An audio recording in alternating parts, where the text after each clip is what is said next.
Namaste. It's a bit earlier in the day than I usually make these, so it's still a bit cool. Well, it finally happened.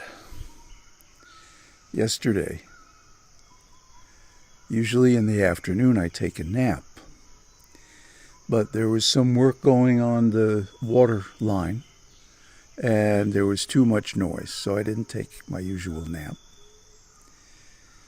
And when the workers were through, I was sitting in the chair in the front of my cabin and just feeling so fulfilled. Like I had no cares in the world, no desire for anything. Everything was just, that's the real meaning of Sankhara Nirodho, isn't it? Ramana Maharshi used to talk about this. He would say that there is no emperor or king in this world superior to a man with no desires. Because one with no desires is content. So I was feeling so content, so fulfilled. This monastery routine is really the best medicine. It's fully balanced according to Shankaracharya's 4 levels that we've talked about many times. You have your karma yoga, cleaning, and then you have your bhakti yoga, services in the temple in the morning and evening, pujas and like that, mantras. And then you have your meditation practice and study. And finally you have, if you ever get there, you have your realizations. So it happened yesterday. So I was falling asleep in the chair. Now, anybody who's done any amount of meditation knows this happens. So instead of fighting it, as usual, I decided to go with it. I've had experience with this before, of course, where instead of fighting to stay awake, I let the sleep happen. And I noticed that when I come out of the sleep, I'm feeling really refreshed, clean, and much better able to concentrate. Yesterday, I was able to go into sleep fully aware. I've been practicing this for some time. And cross the ocean of dreams and reach Sushupta with full awareness. It's the first time this has ever happened. Deep sleep, but with awareness. And guess what I found there? Just like Ramana Maharshi says, that's where the Nibbana is hidden. And it turns everything upside down. Now, how did I know that it's Nibbana or Nirvana? Well, what's the verse we've been studying? Etam santam. It's peaceful. Yes, very peaceful. Etam panitam. It's excellent. Oh, this is very, very wonderfully excellent.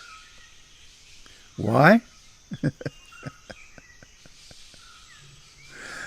Sabba Sankhara Samito. All sankharas are stilled. Now here's an insight that you won't read in any book. And even Jnanananda seems to have missed it. That sankhara pertain only to waking consciousness, Jagrat. So For example, in dreams, you don't desire to do things, and you don't have any conception of a future being. Everything is in the present. And of course, in Sushupta, dreamless sleep, there's no sankharas whatsoever. So it meets that criteria. Check. And what else? Sab upadi pati sango. Pati nisango. All possessions and acquirements are relinquished, given up. So yes, in that state, one doesn't even have a body. What to speak of any other possessions? So, check. Then what? Tanhakayo. All clinging, all grasping is finished, destroyed.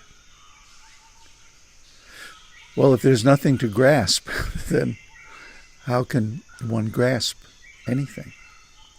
So, check. And what else? Virago, detachment. Well, if you don't have anything, and you're not grasping anything, that's automatically detachment, right? Check. Virago, nirodho, cessation. Cessation of what? Birth and death. So this state, this Nibbana, this consciousness within sleep, whereas Ramana used to call it waking sleep. Turiya. This is never born and never dies. As soon as you're born, literally, the minute you come out of the womb, you're in Jagrat. And when you sleep, you're in Svapna.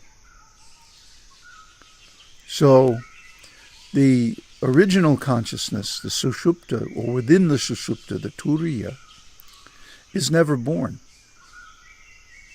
But it gets covered over by Svapna and Jagrat, dreams and waking consciousness. So these are considered defilements, a degradation of the original consciousness, because it's obscured, sometimes also called obscurations, for that very reason. So all those went away. What's left? Nibbana. Oh, what a pleasant state, huh? And now it turns everything upside down. Now waking consciousness and all that pertains to it is seen as suffering. So that explains the Buddha's statement that perception is a boil. Perception is a sickness, a disease, a dart, an arrow. In other words, it's pain, it's suffering. All perceptions are suffering. And this is true. All sensations involve some degree of suffering. And dreams are just nonsense. I mean, they're so void, that when we wake up from dreaming, we forget all about them just in a few minutes. So, dreams are without substance. Waking consciousness is suffering. What else is left? Sushupta. And within Sushupta, with awareness, is better than heaven. I can't describe how wonderful it is. So this morning, at about 2 o'clock, I woke up. And I said, I'm going to try this again. And so I was able to reach it. And of course, in the night, the advantage is it's so silent. It was so silent last night. 2 o'clock in the forest. And no light. Complete darkness. So, in that condition, it's very easy to see the inner light. The light of consciousness. This is it, gang. This is the real thing. At last, after all these years of effort. And guess what? It's all worth it. So, I made a couple of other videos about related topics, but I'm just going to trash them because this is the real news. This is the real happening. This is what I came here for. So, I'm going to be spending a lot of time nodding off. You know, externally, Nibbana looks like sleep. I suppose after it's really strongly developed, like Ramana Maharshi, one can remain in samadhi. It's called, in Buddha's terminology, it's called Arhata Phala Samadhi. Arhata Phala Samadhi. The consciousness of the Arhat, but in waking state. So, of course, the Buddha had that, and his chief disciples. So, I suppose after some development, it becomes possible to stay in that consciousness, that deep silence, and still manifest some kind of presence in Jagrat. But that's a later stage. At first, you just get a taste of it. Then it has to be developed. And of course, it's a very advanced stage of meditation. It only could happen because I've been here now 3 weeks, spending 6 to 8 hours in meditation every day. Plus the services, the chanting, which is really wonderful, really good bhakti, and karma yoga. I don't have much, just a little sweeping, cleaning around the place, taking care of the kuti. And the most important thing is that I'm left alone. That I have time and space in complete solitude. I was reading in the Potipada Sutta, the first description of meditation, the first jhana, is basically entitled "The Joy of Solitude." Oh, I rode through the desert on a horse with no name. In the desert, you don't feel no pain. You don't remember your name, 'cause there ain't no one to give you no pain. See? If perception is suffering, then what is dealing with another person? The existentialist Sartre said that the other is the hell. And isn't it? As soon as we're with another person, then we have to consider so many things, what they think, what they feel, what they're going to do, etc., on and on and on. All that drops off in solitude. So really the first duty of a a monk or serious meditator is to attain that solitude where there's no interference in one's affairs.